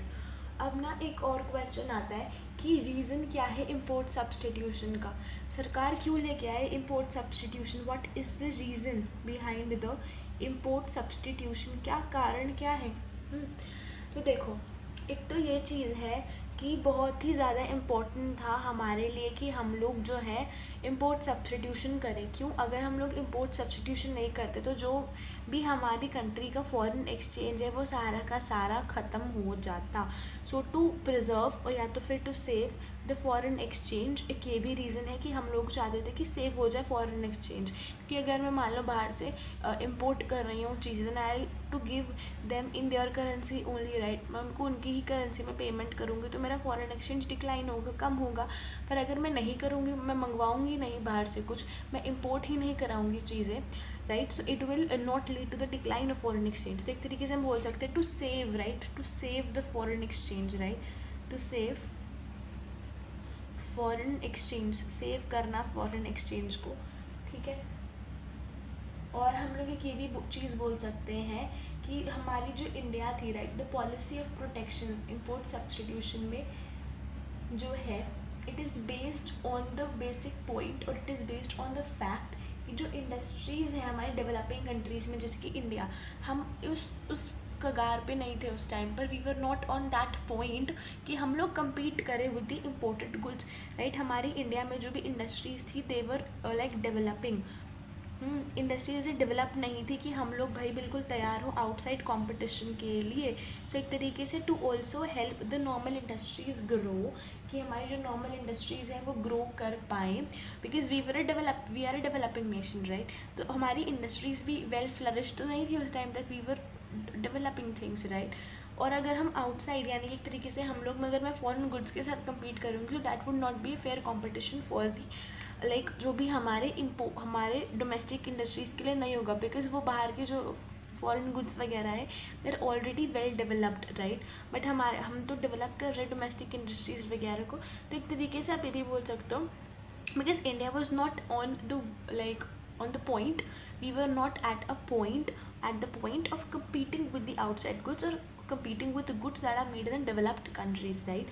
तो मेन रीज़न यही फॉरेन एक्सचेंज को सेव करना। We were not in a position to compete, हम लोग कम्पीट करने की पोजिशन पे थे ही नहीं। अब एक टॉपिक पूछा जाता है कि भाई अब तुम लोगों को अप्रेस करना है इंडस्ट्रियल डेवलपमेंट को, जैसे हम लोगों ने एग्रीकल्चर में करा। एक तरीके से तुम लोगों को पूरा का पूरा उसमें एक तरीके से ना बताना होता है, जो तुमने जितना भी अभी तक पढ़ा, एक तरीके से समरी, राइट। तो उसको हम लोग बोलते हैं क्रिटिकल अप्रेजल, क्रिटिकल अप्रेजल, ठीक है। अब हम लोग क्या चीज़ें बोल सकते हैं, देखो हम लोग एक ये चीज़ बोल सकते हैं, और जैसे देखो हम ना इसमें बस अब तुम लोगों को सुनना है जो मैं चीज़ें बोलूँगी, यू डोंट हैव टू, मतलब एक तरीके से हम लोग हर चीज़ का एक तरीके से समरी लिखेंगे, sort of like that, but in points. जैसे कि हम लोग ये बता सकते हैं कि जो प्रमोशन है स्मॉल स्केल इंडस्ट्रीज़ की, उसने अपॉर्चुनिटी दी लोगों को जिनके पास कम कैपिटल है, वो अपना बिजनेस स्टार्ट कर सके, राइट। उससे एम्प्लॉयमेंट जनरेट हुई। तो एक हम लोग बोल सकते हैं about the small scale industries के help a lot, right. We can tell about the licensing policy. Licensing जो पॉलिसी लगाई गई थी सरकार के द्वारा, इससे जो है इंडस्ट्रियल प्रोडक्शन को हम लोग कंट्रोल कर पाए, उसको देख पाए थे, राइट। बट क्या है, लाइसेंसिंग हम पढ़ा था ना कि लाइसेंसेस लेने पड़ते थे every time if I have to like open any new industry, if I have want to expand it, if I want to increase और if I want to diversify the product lines, then I have to take the license. But उस license से ना कुछ हमारे वो भी हुए, नुकसान भी हुआ। जैसे कि एक्सेसिव लाइसेंसिंग से क्या होता था ना, कुछ लोग मिसयूज़ कर लेते थे। कुछ लोग क्या करते थे, जो बड़े बड़े इंडस्ट्रीज़ होती हैं ना, वो लाइसेंस ले लेते थे, right, not for starting a new firm. ऐसा नहीं होता कि उनको कोई फर्म स्टार्ट करनी है, पर इससे वो कॉम्पिटिटर्स को प्रिवेंट कर देते कि कोई भी फर्म स्टार्ट ना हो। तो एक तरीके से लाइक सिंपल भाषा में लोग मिसयूज़ करते थे लाइसेंसेस का, दे यूज टू मिसयूज इट। और एक बहुत टाइम कंज्यूमिंग प्रोसेस था। फॉर एग्जांपल मैंने सोचा यार मेरे को इंडस्ट्री लगानी है, अब वो लाइसेंस लेने का प्रोसेस ही इतना लंबा होता था कि इंसान मतलब बहुत ज़्यादा वो हो जाए, ड्रेन हो जाए। It was a very time consuming, it was very lengthy process, right. तो एक हम लोग वो चीज़ मेंशन कर सकते हैं। और साथ में एक बहुत अच्छा पॉइंट ये है कि पहले हम लोग सिर्फ और सिर्फ कॉटन और जूट इंडस्ट्रीज़ तक रिस्ट्रिक्टेड रहते थे, राइट। बट धीरे धीरे करके वी लाइक गॉट डाइवर्सिफाइड, हम लोग अलग अलग कंज्यूमर गुड्स में हमारी रीच बढ़ी, लाइक अलग अलग गुड्स में we were producing different types of goods also. We were not only restricted to the cotton textiles and jute textiles, right. तो एक तरीके से हम बोल सकते हैं कि प्रोडक्ट्स में डाइवर्सिफिकेशन हुआ,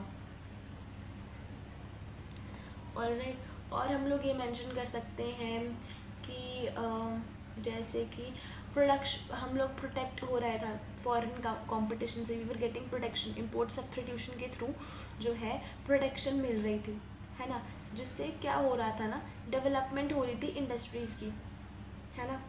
फॉरेन वो मिल रहा था इंपोर्ट सब्स्टिट्यूशन से, यानी कि एक तरीके से इंपोर्ट्स नहीं हो रहे थे बाहर से, तो एक तरीके से we were able to grow more. But इससे क्या हुआ, इससे कुछ जो है चीज़ें ख़राब भी हुई। It had also some drawbacks. से क्वेश्चन आ सकता है कि what were the drawbacks of the import substitution policy which were like brought by the government.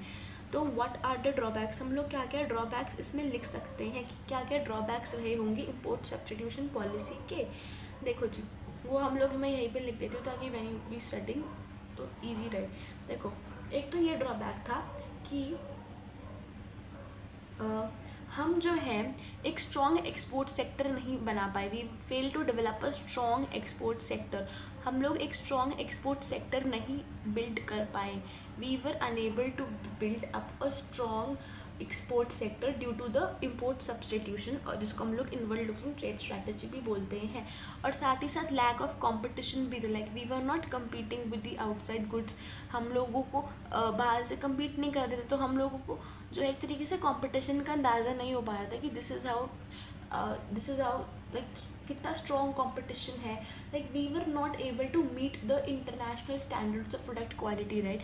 हम लोग को लगता है चलो ठीक है हम लोग ये गुड्स का प्रोडक्शन है, this is the best, but बाहर इंटरनेशनली हो सकता है उसी प्रोडक्ट को बहुत अच्छे तरीके से कम कॉस्ट पे बनाया जाए या क्वालिटी अच्छी हो। So we were not able to like sort of कह सकते हैं हम लोगों को मालूम नहीं पड़ रहा था about the competition, this is also a drawback. तो एक स्ट्रॉन्ग एक्सपोर्ट सेक्टर नहीं डेवलप हो पाया, इसकी वजह से लैक ऑफ कंपटीशन था। सो हम लोग ये ड्रॉबैक्स भी मेंशन कर सकते हैं इसके अंदर। ओके तो अब हम पब्लिक सेक्टर के बारे में बोल सकते हैं कि उसने एक अच्छा कंट्रीब्यूशन करा बाय क्रिएटिंग लाइक एक अच्छा इंडस्ट्रियल बेस, इंफ्रास्ट्रक्चर हो गया, डेवलपमेंट हुई बैकवर्ड एरियाज़ की, तो पब्लिक सेक्टर ने किया। बट जो पब्लिक सेक्टर था ना, वो जो है वो कंज्यूमर गुड्स में भी घुस गए। जैसे कि अगर पब्लिक सेक्टर वाले जो है वो ब्रेड की प्रोडक्शन कर रहे हैं, वो टेलीकम्युनिकेशन में इन्वॉल्व हैं, होटल इंडस्ट्री में इन्वॉल्व हैं, जहाँ पर प्राइवेट सेक्टर को होना चाहिए, बट वहाँ पब्लिक सेक्टर इन्वॉल्व है। तो पब्लिक सेक्टर जो है वो इन नॉन एसेंशियल एरियाज़ में है, जो कि अच्छे से प्राइवेट सेक्टर मैनेज कर सकता है। सो इस वजह से ये क्या होता था ना कि जो भी पब्लिक सेक्टर के फंड्स हैं वो नॉन एसेंशियल एरियाज़ में चले जाते थे, जहाँ पर ज़रूरत ही नहीं थी, जहाँ पर प्राइवेट सेक्टर अपना मोनोपोली कर सकता है। यार ब्रेड के लिए तुम लोगों को कोई सरकारी कंपनी की ज़रूरत नहीं है, राइट। ब्रेड्स को बनाना है तो उसके लिए will not need something else. Hotel industry के लिए नहीं ज़रूरत, राइट, पब्लिक सेक्टर की, टेलीकम्युनिकेशन की भी नहीं। बट पहले क्या होता था, they were into the non essential goods also, तो जो भी फंडिंग होती थी सरकार की अब वो वहाँ पर भी जाती थी, क्योंकि they were owned by the government, right. तो इससे क्या हुआ ना, बहुत सारी फर्म्स को बहुत नुकसान हुआ, but still they like continue to do things. Why? क्योंकि बहुत मुश्किल होता है ना किसी भी सरकारी उसको कंपनी को बंद करना। तो जो मोनोपोली थी पब्लिक सेक्टर की इन नॉन एसेंशियल एरियाज़ में, बहुत सारे लोग बोलते हैं कि like it should not be there, public sector should not also get into these things. उनको अपना लिमिट करना चाहिए। जैसे कि हो गया आपका डिफेंस, हो गया रेलवेज वगैरह हो गया, तो वहाँ उतना तक ठीक है, but to get into the non essential areas it is not really very good for the whole like economy, नहीं सही है, राइट। तो दिस इज़ वे, और हमारा चैप्टर हो जाता है ख़त्म। तो हम लोगों ने बहुत अच्छे से पढ़ा है मेरे हिसाब से एग्रीकल्चर इंडस्ट्रियल ट्रेड सेक्टर के बारे में। और राइट, तो हमारा ना पूरा चैप्टर हो गया है समाप्त। एक बार जो है पूरे के पूरे जितना हमने पढ़ा एक बारी उस पर नज़र फेर लेते हैं। देखो हमारा चैप्टर स्टार्ट हुआ यहाँ से कि 1947 में हम लोगों को मिली इंडिपेंडेंस। इंडिया ने ले लिया मिक्स्ड इकोनॉमी, राइट, जो सोशलिस्ट और कैपिटलिस्ट का कॉम्बिनेशन था। सोशलिस्ट में क्या आती है, सरकार आती है, मेनली सरकार सारे डिसीजंस लेती है, कैपिटलिस्टिक में प्राइवेट वगैरह। इंडस्ट्रियल पॉलिसी रेजोल्यूशन ऑफ 1948 और डायरेक्टिव प्रिंसिपल्स जो है वो ये बोलते हैं कि पब्लिक सेक्टर को जो है उसको मेन लीड लेना चाहिए। प्लानिंग कमीशन 1950 में इस्टेब्लिश हुआ था, जिसमें प्राइम मिनिस्टर चेयरमैन थे। 5 ईयर प्लान जो है फिर उसके बाद हमारे आए। देखो इकोनॉमिक प्लानिंग क्या होता है, उसको हम लोग बोल सकते हैं making major economic decisions what how and for whom to produce by the conscious decision of determined authority, जैसे कि government on the base of a comprehensive survey of the economy as a whole. और जो भी plan हमारा 15 से 20 साल तक होता था उसको बोलते हैं पर्सपेक्टिव प्लान। अब इंपॉर्टेंट है व्हाट द गोल्स, ग्रोथ, जिसमें था increase in productive capital, services को इंक्रीज करना, दोनों की एफिशिएंसी बढ़ाना, मॉडर्नाइजेशन में टेक्नोलॉजी वगैरह हो गया उसको इम्प्रूव करना, सोशल आउटलुक में जो है उसमें चेंज करना, उसको इम्प्रूव करना। सेल्फ रिलायंस का मतलब बेसिकली ये था कि जो फॉरेन इंडिपेंडेंस है उसको रिड्यूस करना, उनका इंटरफेरेंस को रिड्यूस करना। इक्विटी के अंदर क्या था कि हर एक इंसान को बेसिक चीज़ें मिले, जैसे food, shelter, education and health care. Then we talked about agriculture. हम लोगों ने एग्रीकल्चर के बारे में बात करी कि अलग अलग पॉलिसीज़ थी जैसे कि जो सरकार लेके आई for like improving the condition of the agriculture, जैसे कि लैंड रिफॉर्म्स। उसके अंदर जो 200 लाख टेनेंट्स हैं उनको एक तरीके से like they were made in the direct contact with the government, right. और कुछ लूप होल्स, कुछ कमियां भी थी लेजिस्लेशन के अंदर, जिसकी जो ज़मींदार है वो सेल्फ कल्टिवेटर्स बन के आ जाते थे, कहते थे हमारी ज़मीन है। और फार्मर्स जो है उनको बेनिफिट नहीं मिल पाता था because they did not have a lot of resources, जब बेसिकली क्या था ना लैंड रिफॉर्म्स के अंदर ज़मींदार्स को हटाना था। तो जब उन लोगों ने ज़मींदार्स को हटाया तो 200 लाख टेनेंट्स जो हैं वो they came in direct contact with the government. But कुछ कमियां भी थी लेजिस्लेशन में, ज़मींदार खुद किसान बन के आते थे, कहते थे भाई ये तो हमारी ज़मीन है, पहली चीज़ ये। दूसरी चीज़ ये, फार्मर्स को फ़ायदा नहीं मिलता था बिकॉज इफ़ अगर मेरे को खेत भी मिल रहा है, मेरे पास पैसा ही नहीं है उस पर काम करने के लिए, so it will be of no use for me. दूसरी चीज़ लैंड सीलिंग। लैंड सीलिंग का मतलब क्या होता है, एक तरीके से स्पेसिफाइड लिमिट लगा देना कि भाई दिस इज़ द फिक्स, इतना लिमिट ऑफ लैंड है, इससे ज़्यादा तुम लोग अपने नाम पे नहीं रख सकते और नहीं कर सकते। तो इस पर भी ज़मींदारों ने चला के खेले। इन्होंने क्या किया, इतना तो लिमिट अपने नाम पे रख दिया, बाकी अपने रिश्तेदारों के नाम पर ज़मीन लोगों ने कर दी। अब केरला और वेस्ट बंगाल के अंदर देवर द 2 प्लेसेस वे, और वी कैन से बहुत अच्छे से जो भी ये रिफॉर्म्स थे देवर और द पॉलिसीज़ ये बहुत अच्छे से इम्प्लीमेंट हुई थी इन ही दोनों स्टेट्स में, केरला और वेस्ट बंगाल में। देन हम लोगों ने चालू किया विद द ग्रीन रेवोल्यूशन, जिसमें हाई यील्डिंग वैरायटी सीड्स आई, जिससे आउटपुट बहुत ही ज़्यादा बढ़ गया। बट इसमें ये है आउटपुट के बढ़ने के साथ साथ कॉस्ट भी बढ़ी बिकॉज वील रिक्वायर मतलब इसमें बहुत सारे फर्टिलाइजर्स, पेस्टिसाइड्स, इरीगेशन सब चीज़ें ज़्यादा चाहिए होती हैं, राइट। तो इवेंचुअली मेरी इनपुट्स की कॉस्ट भी बढ़ गई इसके अंदर। अब जो हमारा ग्रीन रेवोल्यूशन है, it came in 2 phases। Green revolution जो है वो हमारा 2 phases में आया, ठीक है। पहला फेज़ था मिड 60 से मिड 70s तक, जो कि पंजाब, आंध्र प्रदेश, तमिलनाडु में आया, जहाँ पर it was like restricted to the states only and सिर्फ वीट को लाइक इम्पैक्ट करता था। जो सेकंड फेज़ आया, it was from mid 70s to mid 80s and इसमें और ज़्यादा स्टेट्स वगैरह इंक्लूड हुए, it impacted all the other states also. अब एडवांटेजेस क्या थे ग्रीन रेवोल्यूशन के?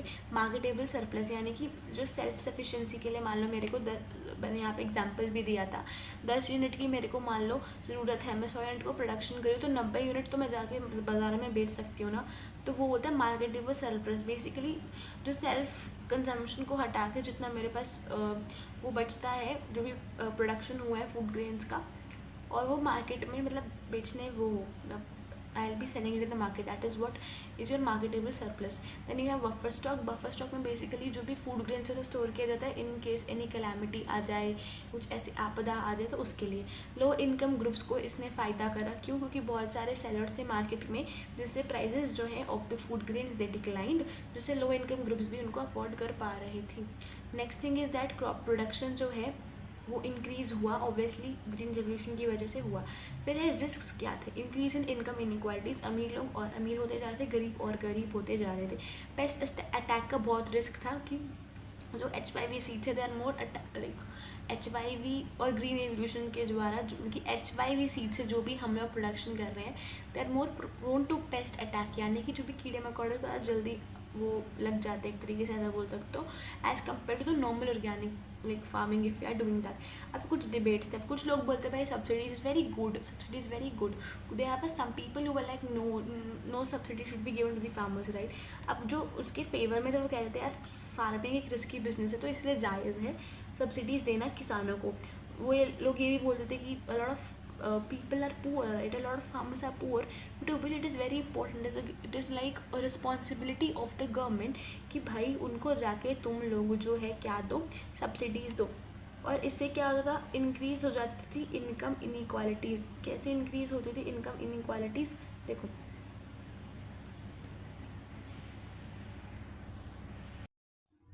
देखो अगर हम लोग सब्सिडीज़ वगैरह को हटा देंगे तो जाहिर सी बात है इनकम इनइक्वालिटीज़ तो बढ़ेगी ना, अगर सब्सिडीज़ को हटा दिया। और जो कुछ लोग अगेंस्ट थे वो ये कह रहे थे कि एक बार हम लोग जो है सब्सिडीज़ देते हैं लोगों को, फिर जब वो उसको वो कर ले, अडेप्ट कर ले, उनको सब्सिडीज़ कह रही हूँ HIV सीड्स की हैबिट हो जाए तो उसको हटा दो। दूसरी चीज़ ये कि वो लोग ये भी बोलते हैं कि सिर्फ फर्टिलाइजर इंडस्ट्री को फ़ायदा हो रहा है इससे, नॉर्मल आम जनता को, नॉर्मल फार्मर्स को कोई फ़ायदा नहीं हो रहा है इन सब्सिडीज़ से। अब कुछ क्रिटिकल अप्रेजल्स एक तरीके से हम लोग समरी बताते हैं इसमें, जैसे कि हम लोगों ने बोला था कि 1950 से 1990 तक GDP डिक्लाइन हुआ, बट जो पॉपुलेशन है वो उतनी ही एंगेज थी फार्मिंग के अंदर। 65% of the population active 1990 was engage in farming, right. और डिस्गाइज अनएम्प्लॉयमेंट वाला सिचुएशन भी था वहाँ पर, क्योंकि इंडस्ट्रियल और सर्विस सेक्टर में एम्प्लॉयमेंट था ही नहीं। और साथ साथ हम लोग ये भी चीज़ें बोल सकते हैं कि जो लैंड रिफॉर्म्स और ग्रीन रेवोल्यूशन है, they were very good things for the nation, right. उससे प्रोडक्टिविटी बहुत बढ़ी। और right now will move to industrial development. देखो अब हम लोग बात करेंगे इंडस्ट्रियल डेवलपमेंट के बारे में। तो जो इंडस्ट्रियल डेवलपमेंट है वो जो है हमारा जमशेदपुर और कोलकाता, यहाँ पर जो है हमारे तरीके से आयरन और स्टील इंडस्ट्रीज जो है यहीं पे वेल इस्टेब्लिश्ड है। मतलब उस टाइम पर only at these 2 places there like well established iron and your steel industries in Jamshedpur and Kolkata. अब पब्लिक सेक्टर जो है अगर मैं बात करूँ, why it was very important for public sector to be on the like four front.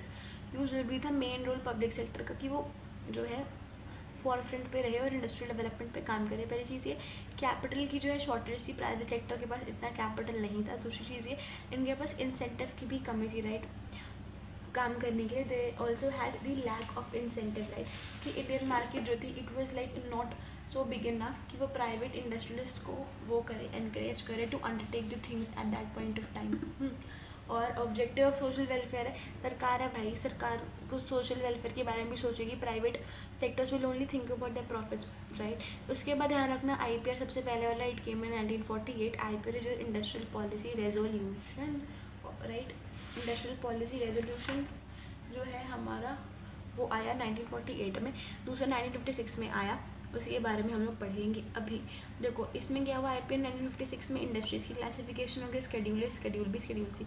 Schedule A में 17 industries थी, they were fully owned by the सरकार, ठीक है। जैसे कि आपका डिफेंस हो गया, कोई एटॉमिक एनर्जी हो गया, उसके बारे में हो गया arms, ammunitions, aircraft industries, railways, right, वो सब चीज़ें। शेड्यूल बी में वो चीज़ें आती थी 12 इंडस्ट्रीज थी जो दोनों प्राइवेट पब्लिक दोनों के जॉइंट एफर्ट से, देवर लाइक वो दोनों के जॉइंट एफर्ट से चलती थी, राइट। और शेड्यूल सी में क्या था, शेड्यूल सी में ये था कि में प्राइवेट इंडस्ट्रीज थी जिनको लाइसेंसेस के through like they were doing the work. उसके बाद जो लाइसेंसेस थे they were under the industrial development and regulation act 1951। उसके अंतर्गत ये चीज़ें थी। इंडस्ट्रियल लाइसेंसिंग में 3 चीज़ें थी यार, देखो सबसे पहली चीज़, if you have to like set up any industry you have to take the license. अगर आप अपनी इंडस्ट्री को एक्सपैंड करना चाहते हो तो भी लाइसेंस चाहिए। अगर आप जो है नए प्रोडक्ट लाइंस लॉन्च करना चाहते हो, if you want to diversify your products, तब भी आपको लाइसेंस लेना पड़ेगा। फिर स्मॉल स्केल इंडस्ट्रीज़ में ध्यान रखना, 1955 में काफ कमेटी फॉर्म हुई, राइट, जिसने रिकोगनाइज किया possibility of like using small scale industries की रूरल डेवलपमेंट को प्रमोट हो सके। तो उसमें क्या था उस टाइम पे 1950 में 5 lakh rupees was the like minimum क्या limit was like maximum limit, right, कि एक बेसिकली लिमिट ये है कि भाई 5 लाख ज़्यादा से ज़्यादा जिसमें है मैक्सिमम लाइक 5 लाख है तो स्मॉल स्केल इंडस्ट्री। और अब 1 करोड़ तक लिमिट सेट हो चुकी है, पहले 5 लाख तक थी, अब 1 करोड़ तक लिमिट है। और साथ ही साथ प्रोटेक्शन फ्रॉम बिग फर्म्स। अब यहाँ पे क्या हुआ, ध्यान से सुनो मेरी बात। अब सरकार ने ये तो चलो कर दिया, लाइसेंसिंग कर ली, स्मॉल स्केल इंडस्ट्रीज़ कर ली, और साथ ही साथ उससे क्या हुआ, स्मॉल स्केल इंडस्ट्री सेटअप हुई, एम्प्लॉयमेंट जनरेट होगी, एम्प्लॉयमेंट जनरेशन होगा। अब ज़रूरत थी एम्प्लॉयमेंट जनरेशन तो हो गई, अब protection from big firms was also important कि बड़े बड़े फर्म से स्मॉल स्केल इंडस्ट्रीज को प्रोटेक्शन मिले। तो इसलिए सरकार ने क्या किया, सरकार ने बड़ी फर्म्स की प्रोटेक्शन के लिए उन्होंने कुछ प्रोडक्ट्स को रिजर्व कर दिया कि ये प्रोडक्ट सिर्फ स्मॉल स्केल इंडस्ट्री ही बनाएगी, और बहुत सारे कंसेशंस भी दिए इनको स्मॉल स्केल इंडस्ट्रीज़ को, right. Now talking about the trade, तो इम्पोर्ट सब्स्टिट्यूशन में अभी हम लोगों ने देखा इनवर्ड लुकिंग ट्रेड स्ट्रैटेजी थी। तो मेन बेसिकली बोल सकते हैं 2 ऑब्जेक्टिव थे, savings of precious foreign exchange, right, and self reliance होना, ठीक है। Import substitution, inward looking trade strategy, savings of foreign exchange, okay, and self reliance. उसके बाद जो इम्पोर्ट सब्स्टिट्यूशन है इसके 2 ड्रॉबैक्स भी थे। क्या था, एक तो स्ट्रॉन्ग एक्सपोर्ट सेक्टर हम लोग नहीं डेवलप कर पाए और लैक ऑफ कंपटीशन था, और राइट। अब तारिफ और कोटास मैंने बताया था आप लोगों को। तारिफ में क्या होता है, तारिफ के अंदर हम लोग tax T for tariff, T for tax. It is taxed on the imported goods. Quotas is Q for quantities like the limit for the goods which are to be imported. Reason क्या था भाई, what were the reasons behind inward looking trade strategy और import substitution? Foreign exchange को save करना, जैसे हम लोगों ने ऊपर देखा, और जो है डेवलप, ये मैंने ये इसलिए बेसिकली ये था कि हमारी कंट्री जो थी, हमारी जो भी services like our industries were not well developed to compete with the outside industries, right. हमारी इंडस्ट्री इतनी डेवलप नहीं थी कि वो हम लोग इम्पोर्टेड गुड्स, इम्पोर्टेड जो भी प्रोडक्ट्स थे उनके साथ कम्पीट कर सके। तो उनको उसको भी लाइक हमारी इंडस्ट्रीज ग्रो करे, उसके लिए भी सॉर्ट ऑफ बोल सकते हो इम्पोर्ट सब्स्टिट्यूशन था। अब कुछ क्रिटिकल अप्रेजल्स थे। पहले तो ये चीज़ थी कि स्मॉल स्केल इंडस्ट्रीज़ की वजह से बहुत ज़्यादा एम्प्लॉयमेंट बढ़ा, मतलब बहुत ज़्यादा नहीं, एम्प्लॉयमेंट बढ़ा, it was very good thing for the rural areas. दूसरी चीज़ लाइसेंसिंग जो थी, it was very lengthy process, बहुत टाइम लगता था लाइसेंसिंग को बनाने, लाइसेंस लेने में। तीसरी चीज़ डाइवर्सिफिकेशन, पहले हम लोग सिर्फ कॉटन और जूट इंडस्ट्रीज तक ही लिमिटेड थे, बट हम डाइवर्सिफाई हुए, we began to produce more goods. Drawbacks, अब यहाँ पे हम लोग किसके ड्रॉबैक्स के बारे में बात कर रहे हैं, we are talking about the drawbacks of the inward strategy, वही ये वाली स्ट्रैटेजी यानी कि इनवर्ड लुकिंग ट्रेड स्ट्रैटेजी, तो फिर इम्पोर्ट सब्स्टिट्यूशन एक ही बात है, इनवर्ड लुकिंग ट्रेड स्ट्रैटेजी, जो मैंने आपको अभी भी बताई। 2 चीज़ें हैं, एक तो स्ट्रॉन्ग एक्सपोर्ट सेक्टर नहीं डेवलप हो पाया और लैक ऑफ कॉम्पिटिशन रहा। पब्लिक सेक्टर जो है अब वो नॉन एसेंशियल एरियाज़ में भी एंटर हो चुकी थी, जैसे कि ब्रेड हो गया, आपका होटल मैनेजमेंट हो गया, तो उससे एक तरीके से इम्पैक्ट पड़ा हमारी इकोनॉमी के ऊपर। If the public sector would be just limited important areas like railways हो गया, डिफेंस हो गया, बट वो नॉन एसेंशियल एरियाज में भी गई, जिससे जो है हमारे फंड्स नॉन एसेंशियल एरियाज में भी डाइवर्सिफाई हुए, वहाँ पर भी लगे, यहाँ पर भी फंड्स लगे, जहाँ पर जो है बिना पब्लिक सेक्टर के इंटरवेंशन के हो सकता है। जैसे कि ब्रेड है, उसको प्राइवेट सेक्टर भी सोलली मैनेज कर सकता है, ज़रूरी नहीं है कि पब्लिक सेक्टर उसके अंदर जो है इंटरवीन करे, तो स्टार्टिंग में ये भी चीज़ हुई। तो this is where our chapter ends. तो हमारा पूरा चैप्टर बढ़िया तरीके से एकदम ख़त्म होता है। Make sure that you do subscribe the channel, like the video and share it. Okay, thank you यहाँ तक समझने के लिए, देखने के लिए, थैंक यू।